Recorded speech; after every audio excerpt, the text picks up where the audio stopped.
spot where the O'Rourke family had lived for almost 100 years was known as Island McGee, and the long, narrow, hilly road that stretched between high-thorn hedges to the nearby town bore the name of Nohead Lonan.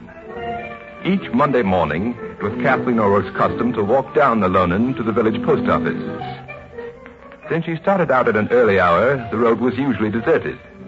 But on a certain morning in June, as she passed the cottage of her neighbor Molly Donovan, she saw Molly standing at the gate beckoning to her. Kathleen, you wouldn't be going for the post now, would you, darling? Bet I would, Molly. And could you be doing a great favor for me while you're there now? It's my brother, Patrick. 3 months he's gone now, Kathleen, and not a word has he written me. And I'm that worried about him. So you'd be wanting me to inquire at the post office if there's a letter waiting for you? That's it. If it's not too much to be asking you. 'Tis nothing at all, Molly. Wait right here. I'll be back. And Kathleen O'Rourke continued along the road. At the post office, she collected her family's mail, but the postmaster shook his head and said there was nothing for the Donovan household. And so Kathleen turned back toward home.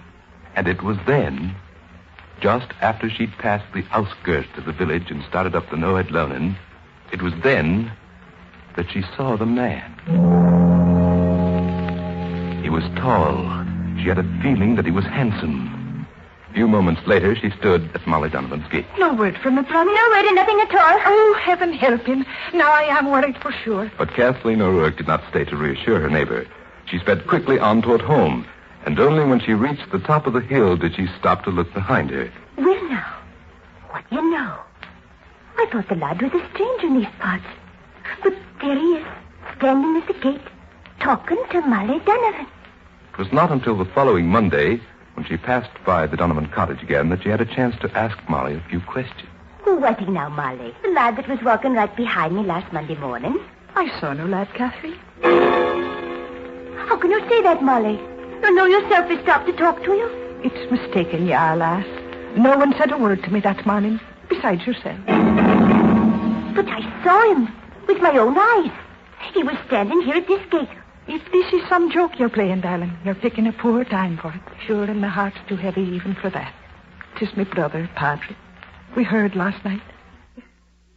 He's gone, darling. Washed overboard. Lost at sea. It happened early last Monday morning. He must have died just when you were running up Nohead Lonan. Yes, Molly Donovan's brother died at the very moment the strange young man appeared on the road behind Kathleen O'Rourke. And though Kathleen saw that man following after her, saw him stop at the gate and talk to Molly, Molly herself was unaware of his presence.